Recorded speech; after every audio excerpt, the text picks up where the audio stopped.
Hello everyone, welcome to a online solution. मैं हूं अशफाक। कैसे आप लोग? तो आज बहुत खुशी के दिन है। खुशी के दिन इसलिए है क्योंकि आपको देखो, मैं 2020 का फर्स्ट ईयर, सेकेंड ईयर, 2019 का फर्स्ट सिटिंग, सेकंड सिटिंग, 4 मैं क्वेश्चन बैंक करा दिया हूँ साइंस का। अब बारी आ गई 2018 की। तो 2018 में 40 सवाल आपको मिलेगा। 2017 से मेरे ख्याल से क्वेश्चन कमते जाएंगे। ठीक है, 2017 से हो सकता है 2017 में इतना क्वेश्चन ना हो। 2017 में कम क्वेश्चन आपको मिलेगा देखने को। 2017 में ज़्यादा नहीं, 20 सवाल आपको मिलेगा, 20 सवाल करके। इसमें 2018 से 40 सवाल आपको देखने को मिलेगा। ठीक है, तो आ जाओ, एकदम कमर कस लो। इसको पूरा आंसर सही बना के दिखाना है। क्वेश्चन बड़ा मस्त वाला है यार आज। तो कमर कस लीजिए जल्दी से और रेडी हो जाइए यहाँ पे 40 सवाल बनाने के लिए। देखो, मैं उम्मीद करूँगा 40 में आप 40 बनाओगे, लेकिन कुछ कुछ सवाल है जो हो सकता है आपको उससे ना बने, लेकिन 35 से तो कम नहीं बनेगा, एकदम ऊपर बनेगा। अभी से टारगेट करो कि 40 में 40 बनाना है सर, तो बनाना है। ओके, रेडी हो जाए। तो देखो, आप लोग अगर ये वीडियो लाइव के बाद देख रहे हो ना, तो एक हर अंतर का कमेंट करने की कोई जरूरी नहीं। एक बार मुझे बताना कि 40 में कितना आंसर आया, ताकि मैं देखूं और संतुष्ट हो जाऊं। ठीक है, तो आइए स्टार्ट करते हैं। तो देखो, हमारा पहला सवाल क्या है। दंत विशेषज्ञ जो दांत वाला जो डॉक्टर होता है, किस दर्पण का उपयोग मरीजों के दांतों का बड़ा प्रतिबिंब देखने के लिए करता है? एकदम पहला सवाल और सबसे इजी सवाल, LKG वाला सवाल है, एकदम बच्चा वाला सवाल है ना। तो आप मुझे बताओ कि दंत विशेषज्ञ जो होता है वो किस दर्पण का उपयोग करता है? मैं ज़्यादा टाइम नहीं लूँगा। आपको लगेगा मैं फास्ट कर रहा हूँ ना, मैं इस वीडियो को 20 मिनट में खत्म करने की कोशिश करूँगा। आपको लगता है कि मैं फास्ट कर रहा हूँ, तो वीडियो को पहले रोक लेना और रोकने के बाद फिर आंसर देना। ठीक है, तो दंत विशेषज्ञ किस दर्पण का उपयोग मरीजों को दांत करने के लिए करता है, जो कि बड़ा प्रतिबिंब दिखे? तो अवतल, है ना, अवतल दर्पण का उपयोग करता है। क्लियर है? Option B. नेक्स्ट सवाल देखो जी, कौन सा लेंस अपसारी लेंस कहलाता है? कौन सा लेंस अपसारी कहलाता है? अवतल उत्तल दोनों, इनमें से कोई नहीं। तो अपसारी जो कहलाता है वो अवतल लेंस कहलाता है। ठीक है, अपसारी जो है वो अवतल कहलाता है और उत्तल को अभिसारी बोलते हैं। क्लियर है? तो इसका आंसर क्या हो गया जी? 2 का जो आंसर हमारा ए हो गया, वो राइट आंसर। अवतल लेंस को बोलते हैं अपसारी, कंफ्यूजन मत हो ना। अवतल लेंस को बोलते हैं अपसारी और उत्तल लेंस को बोलते हैं अभिसारी। ये बात आप याद कर लो। ओके, तो नेक्स्ट सवाल पढ़ते हैं। तीसरा सवाल देखो, बोलता है पुतली के साइज को कौन नियंत्रित करता है? पुतली के साइज को कौन नियंत्रित करता है? पक्षभामी, पक्षमाभी, क्या लिखा हुआ है, और परितारिका, नेत्र लेंस, रेटिना। तो पुतली जिसको आयरिस बोलते हैं ना, आयरिस, पुतली के साइज को कौन नियंत्रित करता है? उसको बोलते हैं पक्षमाभी। आंसर क्या होगा इसका? ए इसका राइट आंसर हो जाएगा जी। ओके, नेक्स्ट सवाल पढ़ते हैं। किस दृष्टि दोष को अवतल और उत्तल दोनों लेंस से बने द्विफोकल लेंस द्वारा संशोधित किया जाता है? यानी कि कौन सा दृष्टि दोष है जो अवतल लेंस और उत्तल लेंस दोनों का बना, जिसको द्विफोकल, जिसको बाईफोकल ही बोलते हैं? तो इस लेंस को दूर करते कौन सा दोष होता है? निकट, तो निकट में तो सिर्फ एक ही चीज़ रहेगा, है ना, अवतल लेंस का इस्तेमाल करेंगे। निकट में उत्तल लेंस का, और दीर्घ दृष्टि दोष में अवतल, जरा दूर दृष्टि में दोनों बायफोकल लेंस, बिल्कुल द्विफोकस उसी को बोलते हैं। ठीक है, नेक्स्ट बोलता है, जब एक प्रयोग में अवतल दर्पण द्वारा किसी बिंब का प्रतिबिंब एक पर्दे पर प्राप्त किया जाता है। जब किसी अवतल दर्पण द्वारा किसी बिंब का प्रतिबिंब एक पर्दे पर प्राप्त किया जाता है, दर्पण की फोकस दूरी को निर्धारित करने के लिए प्रयोगकर्ता को मापने की क्या आवश्यकता पड़ेगी प्रयोगकर्ता को मापने के लिए? तो क्या होगा? दोनों की, दर्पण और पर्दा के बीच की दूरी भी मापेगा और दर्पण तथा बिंब के बीच की दूरी मापेगा। ठीक है, तो आंसर क्या इसका होगा? सी राइट आंसर हो जाएगा इसका। ओके, नेक्स्ट सवाल पढ़ते जी। नेक्स्ट सवाल देखो, बड़ा अच्छा सवाल यहाँ पे है। नेक्स्ट वाला सवाल, शब्दकोश के अक्षरों को, जो डिक्शनरी होता है ना, उसको अक्षरों को पढ़ने के लिए आप किस लेंस का उपयोग करना पसंद करेंगे? 50 सेंटीमीटर फोकस दूरी का उत्तल लेंस, 50 सेंटीमीटर फोकस दूरी का अवतल लेंस, 5 सेंटीमीटर फोकस दूरी का उत्तल लेंस, या 50 सेंटीमीटर फोकस दूरी का अवतल लेंस? तो हमको जब डिक्शनरी पढ़ता तो 50 सेंटीमीटर काफ़ी दूर है ना, हमको नज़दीक से पढ़ने की जरूरत पड़ेगा। तो इसका आंसर क्या होगा? सी, 5 सेंटीमीटर फोकस दूरी के उत्तल लेंस का, तब तो बड़ा बड़ा दिखेगा, है ना, उत्तल लेंस का इस्तेमाल करेंगे। आंसर क्या होगा इसका? सी राइट आंसर हो जाएगा। चलो, तो नेक्स्ट सवाल पढ़ते हैं जी। नेक्स्ट सवाल बड़ा अच्छा सवाल है कि कौन सा विद्युत विभवांतर का SI मात्रक है? विद्युत विभवांतर का SI मात्रक कौन सा? वोल्ट, ओम, वोल्ट प्रति कूलम, एम्पियर। तो विद्युत विभवांतर का SI मात्रक जानते हैं जी, इसका 7 का, तो खैर बहुत हल्का सवाल है यहाँ पे, वोल्ट, है ना। क्लियर है? नेक्स्ट सवाल पढ़ते हैं जी। कितना हल्का हल्का सवाल। देखो कुछ ऐसे सवाल है मैं बहुत बार हमेशा करा, 9 बजे रात में सब आया करो, जो पहली बार जो नहीं पहली बार देख रहे 9:30 बजे रात में आया करो, वहाँ पे मैं रिवीजन करवाता हूँ, सारा सवाल वहाँ पे मिलेगा आपको। इतना मैं रिवीजन करा दूंगा कि ये सवाल आपको कॉपी में नोट करने की जरूरत नहीं पड़ेगी, आपको दिमाग में छप जाएगा।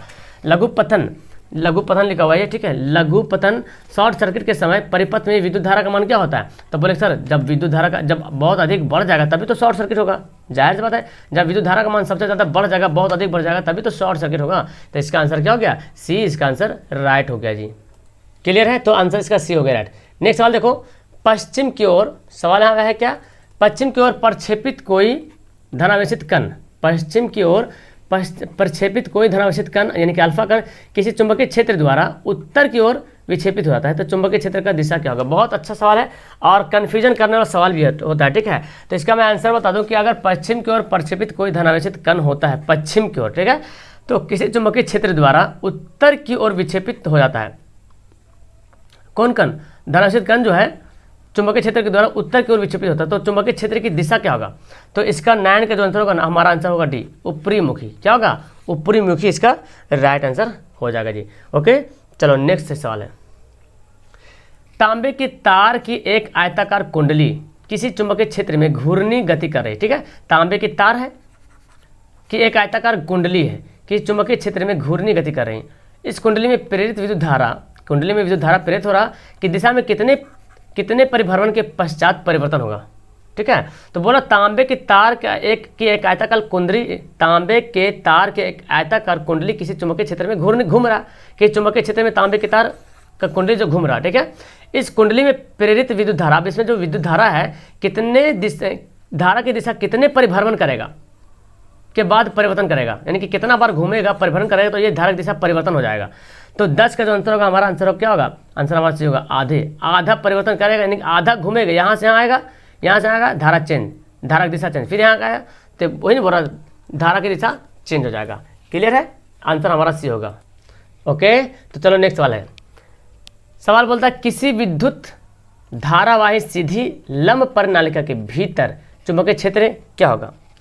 किसी विद्युत धारावाही सीधी लंब परिनालिका के भीतर चुंबकीय क्षेत्र का मान क्या होगा?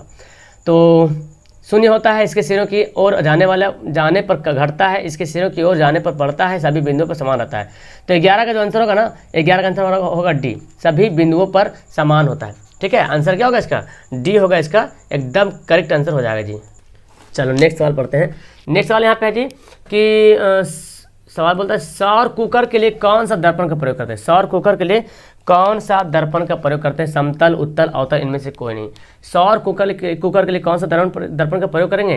तो सौर कुकर के लिए अवतल दर्पण का प्रयोग करते हैं। 12 का क्या आंसर होगा? सी, यहाँ पे 12 का एकदम राइट आंसर हो जाएगा। क्लियर है?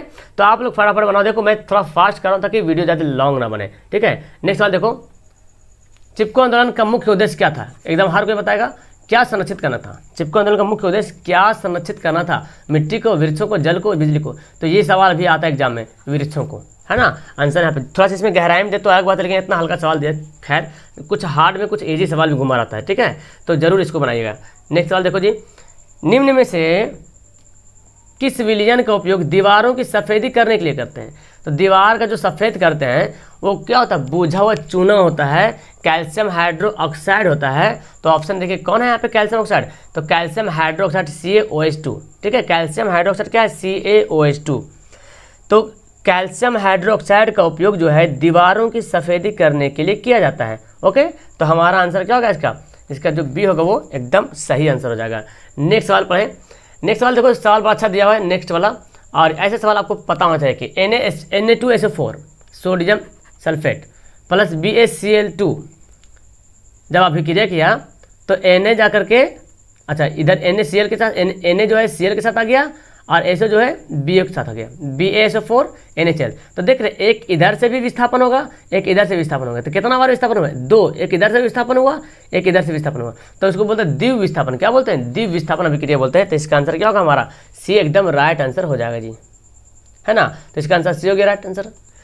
ओके, तो आंसर हमारा सी हो गया। नेक्स्ट सवाल देखिए जी। नेक्स्ट सवाल देखो, फिर उसी तरह सवाल आ गया कि निम्न में से कौन सा बूझा चूना है? बूझा चूना मतलब पानी डाल दिए तो बुझ गया, है ना। पानी डाल देते हो बुझ गया।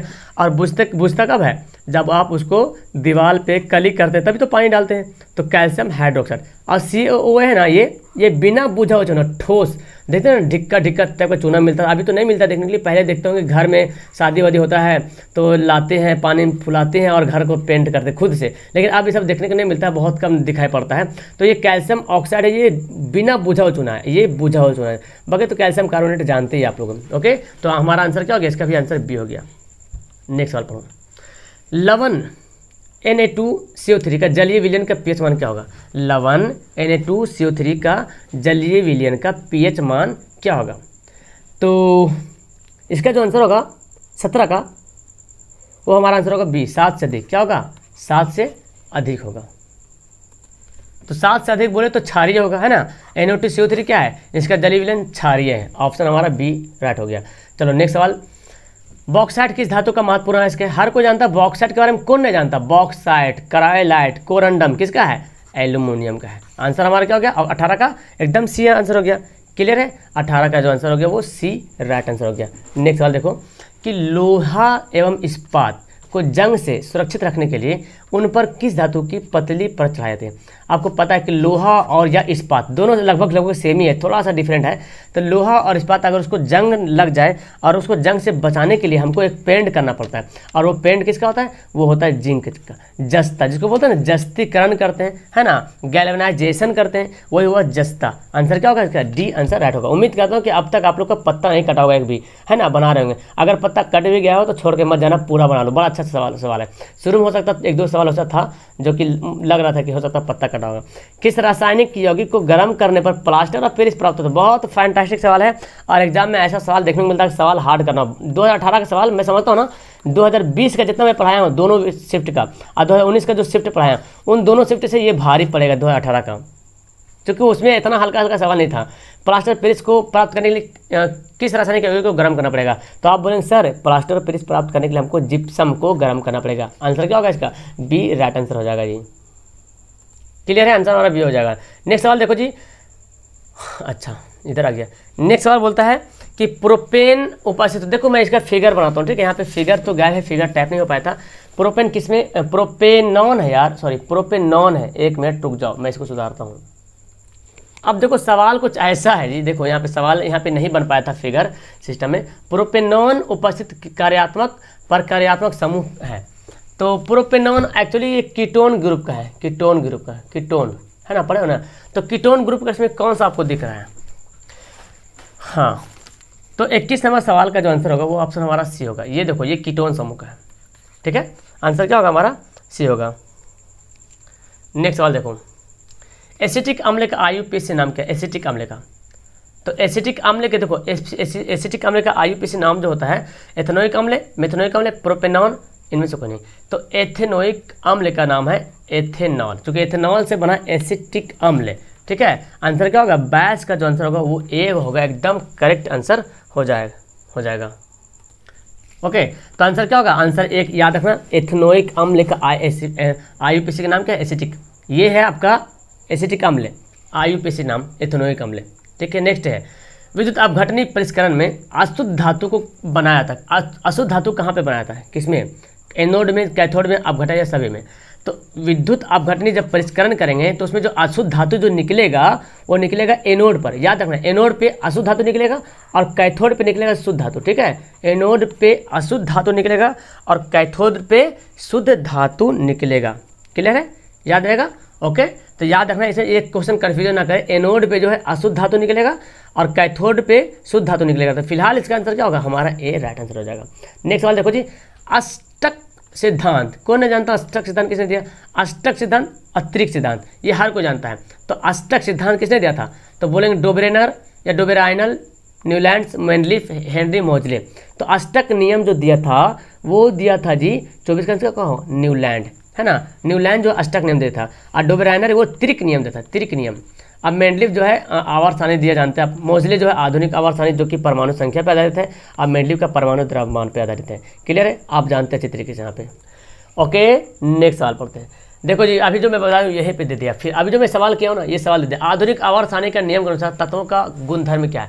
आधुनिक आवर्त सारणी के जो नियम है उसमें तत्वों का गुणधर्म है, यानी कि तत्वों को किस आधार पर बनाया गया है। परमाणु द्रव्यमान का आवर्त फलन है, परमाणु संख्या का आवर्त फलन है, परमाणु साइज का आवर्त फलन है, परमाणु आयतन का आवर्त फलन है। तो आधुनिक आवर्त सारणी के नियम जो अनुसार है वो बोलता है जी परमाणु संख्या पर, क्योंकि आधुनिक आवर्त सारणी जो है मोजले ने दिया था, उन्हें हेनरी मोजले ने। आंसर क्या होगा इसका? बी आंसर राइट होगा। ठीक है, देखो 25 सवाल कर लिए, 15 मिनट हो रहा। अब कितना सवाल बचा?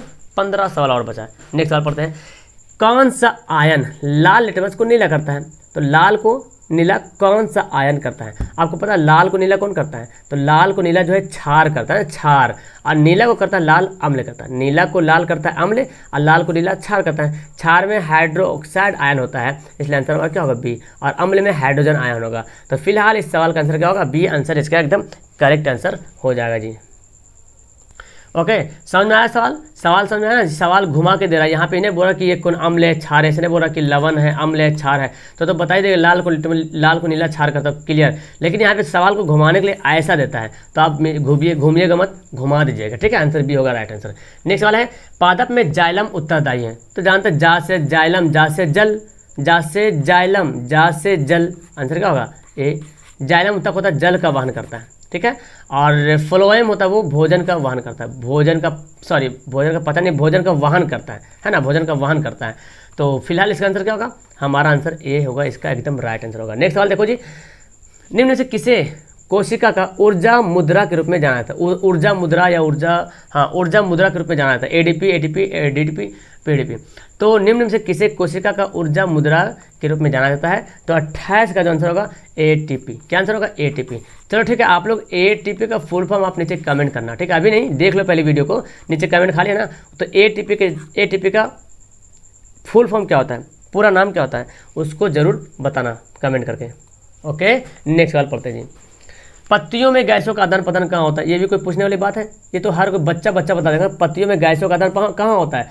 तो रंध्र के द्वारा होता है। जो पत्ती में जो छिद्र रहता है ना, छिद्र, उसको रंध्र बोलते हैं, छिद्र के द्वारा होता है। तो 29 का कितना हल्का सा सवाल आ गया। ये सब सवाल पता क्या, आपके मार्क्स को प्लस पॉइंट करने का ये सब सवाल है। तो ये सब सवाल, अच्छा आपको एक बात बता दूं, जैसे अम्ल क्षार वाला है, नीला को लाल, लाल को नीला, कन्फ्यूजन भी करता है। अगर आप रिवीजन करते रहते हो ना, अगर आप रिवीजन करते रहो तो वो कन्फ्यूजन भी दूर हो जाएगा। तो इस तरह से ये भी नहीं पढ़ोगे तो रंध्र भी कन्फ्यूज हो कि रंध्र क्या होता है, कन्फ्यूज हो जाओगे। इसलिए प्रैक्टिस करो 9:30 बजे रात में, एकदम याद से आना। जो पहली बार स्टूडेंट देख रहे जो 9:30 बजे नहीं आते हैं, ठीक है, उसके लिए हृदय से रक्त को संपूर्ण शरीर में पंप किया जाता है। हृदय से रक्त को यानी कि रुधिर को पूरे शरीर में किसके द्वारा पंप करते हैं? फेफड़ों के द्वारा, निलय के द्वारा, अलिंद के द्वारा, इनमें से सभी। तो पूरे शरीर में जो पंप किया जाता है ना, पंपिंग किया जाता है रक्त को हृदय से, वो है आंसर हमारा इसका होगा अलिंद के द्वारा। क्योंकि जो हृदय का जो सीन होता है बनाओ इस तरह से, मैं तो दिल बना दूँ, हृदय का जो सीन होता है वो ऊपर में अलिंद होता है, ठीक है, और नीचे में निलय होता है। तो अलिंद के द्वारा ही वैसा होता है। ओके, नेक्स्ट सवाल देखो जी, कौन सा पादप हार्मोन पत्तियों को मुरझाने के लिए उत्तरदायी है? कौन सा पादप हार्मोन है जो पत्तियों को मुरझाने के लिए उत्तरदायी है? ऑक्सीजन होगा, साइटोकाइनिन, एफसीसी अम्ल, जिबरेलिक अम्ल। तो 31 का जो आंसर हमारा क्या होगा? ऑप्शन हमारा सी होगा एफसीसी अम्ल, जो पत्तियों को मुरझाने के लिए उत्तरदायी है। ओके, तो बिल्कुल समझ आ गया कौन सा पादप हार्मोन जो पत्तियों को मुरझाने के लिए सहायक करता है, वो एफसीसी अम्ल है। जिब्रेलिन अम्ल तो देखते हैं पौधों को वृद्धि करने में भी मदद करता है, इसका काम है। नेक्स्ट सवाल देखो, जड़ का अधोगामी वृद्धि होता है। जड़ का अधोगामी जो वृद्धि होता है वो किधर होता है? प्रकाश अनुवर्तन, गुरुत्वानुवर्तन, जलानुवर्तन या रसायनुवर्तन। तो बहुत से स्टूडेंट जल को देख के जलानुवर्तन टिक आउट कर देंगे, लेकिन आपको गलत हो जाएगा। आंसर हमारा क्या होगा? बी इसका राइट आंसर होगा कि जल का जो है अधोगामी होता है ना, जल का अधोगामी होता है वृद्धि गुरुत्वाकर्षण के द्वारा, ठीक है। नेक्स्ट सवाल देखो, पॉन्स मेडुला और अनुमस्तिष्क, ये किसका भाग है, किसका हिस्सा है? बहुत बार मैं सवाल करवाया हूँ, अब तो आपको ये सवाल में मिस्टेक नहीं होना चाहिए। पॉन्स मेडुला और प्रमस्तिष्क, वो है अग्र मस्तिष्क का, मध्य मस्तिष्क का, पश्चिम मस्तिष्क का या प्रमस्तिष्क का? तो होगा पश्चिम मस्तिष्क का, मस्तिष्क के पीछे वाला भाग का, ठीक है। तो फिलहाल इसका आंसर क्या होगा? एकदम सी इसका जो है राइट आंसर हो जाएगा, ठीक है, सी एकदम करेक्ट आंसर हो जाएगा। नेक्स्ट सवाल देखो, कौन सी अनैच्छिक क्रिया नहीं है? कौन सी अनैच्छिक क्रिया नहीं है? वमन, चबाना, लाराना। अनैच्छिक क्रिया, ऐच्छिक क्रिया बोलते हैं, सॉरी अनैच्छिक क्रिया बोलते हैं जो हम नहीं चाहते भी वो काम होता है, जैसे कि वमन, चबाना, लाराना, धड़कन। तो यहाँ पे कौन है? लार तो अपने आप आते रहता है, धड़कन धड़कते रहता है, वमन भी इसी टाइप का है, लेकिन चबाना आप जब चाहोगे चबाने के लिए तभी चबाओगे, ऐसे तो नहीं चबाओगे, है ना। आंसर इसका बी हो जाएगा राइट। ओके, तो नेक्स्ट सवाल पढ़ते ही। नेक्स्ट सवाल देखो क्या है, अलैंगिक जनन मुकुलन द्वारा होता है। अलैंगिक जनन मुकुलन द्वारा किसमें होता है? अमीबा में, ईस्ट में, प्लाज्मोडियम में, लेशमानिया में। अलैंगिक जनन तो सभी में तो अलैंगिक जनन है होता है, लेकिन मुकुलन के द्वारा कौन सा होता है? तो 35 का आंसर होगा ईस्ट। क्या होगा? ईस्ट में जो है अलैंगिक जनन होता है मुकुलन के द्वारा। नेक्स्ट सवाल पढ़ते हैं जी, शुक्राणु का निर्माण किस में होता है? कौन नहीं जानता है शुक्राणु का निर्माण किस में होता है? शुक्राणु का निर्माण होता है, ये पुरुष का, ये शुक्राणु पुरुष में पाया जाता है और फीमेल में जो अंडाणु बोलते हैं। तो शुक्राणु का निर्माण होता है विरिशन में। क्या होता है? विरिशन में बोलते हैं। ओके, तो टेस्टिस शायद इसको, हाँ टेस्टिस बोलते हैं इसको इंग्लिश में, टेस्टिस इस तरह। तो विरिशन में शुक्राणु का निर्माण होता है। आंसर क्या होगा हमारा? 36 का आंसर ये होगा। नेक्स्ट सवाल देखो, पुष्प का कौन सा भाग फल बनता है? जो फूल होता है ना, फूल, उसका कौन सा भाग जो फल बन जाता है? परागकोश, वर्तिकाग्र, वर्तिका अंडाशय। बहुत बार मैं सवाल करवाए, ये सब सवाल तो एकदम कच्चाइन करा दिया हूँ सवाल करवा करा के। जो इसमें हार्ड सवाल लग रहा है, 2-3 सवाल जो है थोड़ा पगलाने वाला, उसको भी मैं करवाता रहूँ ताकि आपको माइंड में वो सेट हो जाए। मेरा रिवीजन कर 9-9:30 बजे रात में रिवीजन कराने का मतलब वही है कि आपके माइंड में सेट हो जाए। तो अंडाशय यहाँ पे राइट आंसर होगा। तो 9:30 बजे रात में एकदम आया करो। नेक्स्ट सवाल है, पुष्प का कौन सा भाग फल बन जाता है? नेक्स्ट सवाल सेम हो गया। नेक्स्ट सवाल यहाँ पे है कि लिंग गुणसूत्र का पूर्ण जोड़ा पाया था किसमें? पुरुष में, स्त्री में, दोनों में, इनमें कोई नहीं। तो लिंग गुणसूत्र का पूर्ण जोड़ा किसमें पाया था है? ओके, तो सवाल नंबर, सॉरी ये 38वां सवाल है, 37 लिखा गया, सवाल नंबर 38 है, ठीक है। तो लिंग गुणसूत्र का जो जोड़ा पाया था है वो दोनों में पाया था, पुरुषों में भी और स्त्रियों में पाया था। तो फिलहाल इसका आंसर सी नहीं होगा जी, इसका आंसर बी होगा, ठीक है। बोला लिंग गुणसूत्र का पूर्ण जोड़ा पाया था। पूर्ण जोड़ा मतलब पूर्ण जोड़ा, जाहिर सी बात, देखो मैं आपको समझाता हूँ लिंग गुणसूत्र का पूर्ण जोड़ा कैसे पाया था। आपको पता है स्त्रियों में और पुरुष में टोटल मतलब हर, इसमें भी 46 पीस, इसमें भी 46 पीस, दोनों में 23 जोड़ा, इसमें भी 23 जोड़ा, दोनों में 23 जोड़ा पाया जाता है। तो पुरुषों में 22 जोड़ा तो 1 से 1 से रहता है सेम, स्त्री में 22 जोड़ा तक 1 से 1 सेम रहता है, ठीक है। लेकिन पुरुषों में जो 23वां जोड़ा रहता है वो 1 से y रहता है, और स्त्रियों में 23वां जोड़ा रहता है वो दोनों 1 से 1 से ही रहता है। तो क्या बोला? लिंग गुणसूत्र का पूर्ण जोड़ा मतलब जितना 23 जोड़ा जो है ना, पूरा का पूरा पूर्ण जोड़ा पाया था। तो जोड़ा पाया, एक लास्ट वाला भी जोड़ा पाया, लेकिन ऐसा है पुरुष में लास्ट वाला जो है 1 से y पाया है। तो ये पूर्ण जोड़ा तो हो नहीं, इसमें पूरा 2300 जो है ना, 2300 पीस जो है, 2300 जोड़ा 1 से 1 रहता है। लेकिन पुरुष में सिर्फ 22 तक रहता है 1 से 1, लेकिन 23वां 1 से y हो जाता है, ठीक है। तो नेक्स्ट सवाल पढ़ते हैं, आंसर हमारा इसका बी हो जाएगा, ठीक है। अगला सवाल देखो क्या है, मानव शरीर के किसी सामान्य कोशिका में गुणसूत्रों के कितने युग्म होते हैं? युग्म बोल रहा, मानव शरीर के किसी सामान्य कोशिका में गुणसूत्रों के कितने युग्म रहते हैं? मतलब जोड़ा, कितने जोड़ा रहते हैं? बहुत लोग 46 मार देंगे धड़ाधड़ कि 46। देखो यहाँ पे जोड़ा बारे में बोला, क्या बोला जाए, कितने जोड़ा रहते हैं? तो जोड़ा तो 23 जोड़ा रहेगा ना, क्या होगा? 23 जोड़ा रहता है, 46 पीस रहता है, तो 46 पीस बोले तो 23 जोड़ा। आंसर हमारा क्या होगा? सी होगा। और आखिरी सवाल, निम्न से कौन सा समूह में केवल जैव निम्नीकरण पदार्थ है? कौन से समूह में केवल जैव निम्नीकरण पदार्थ है? केवल जैव निम्नी पदार्थ है। घास, फूस पे चमड़ा, घास, लकड़ी घास, घासों के छिलके, केक, रबर, केक, लकड़ी या घास। तो आंसर क्या होगा हमारा? डी इसका राइट आंसर होगा। तो देख रहे यहाँ पे कितना 20 से 23 मिनट हुआ अभी तक, है ना, 23 मिनट हुआ है। और उम्मीद करता हूँ कि आपको इसमें 40 सवाल टोटल था, 40 में मैं उम्मीद करता हूँ कि 30 से तो नीचे किसी का आंसर नहीं आया होगा, है ना, 35 पक्का आया होगा। और मुझे कमेंट करो कितना आंसर आप बनाए, शर्माओ मत, कमेंट करो। आपको यहाँ पे कोई मतलब कुछ नहीं करेगा, शर्माओ मत, ठीक है। क्या इसका आंसर होगा? हमारा जो इसका आंसर होगा ऑप्शन, क्या मैं ऑप्शन बोल रहा हूँ मतलब टोटल जो है आपको 30-40 में जितना भी सही हुआ नीचे कमेंट जरूर करो, ठीक है। वीडियो कैसे लगी, अच्छी लगी ना, तो लाइक करना, शेयर करना, सब्सक्राइब जरूर करना। ओके, मिलता हूँ नेक्स्ट वीडियो में। That's all, thank you everyone, have a nice day.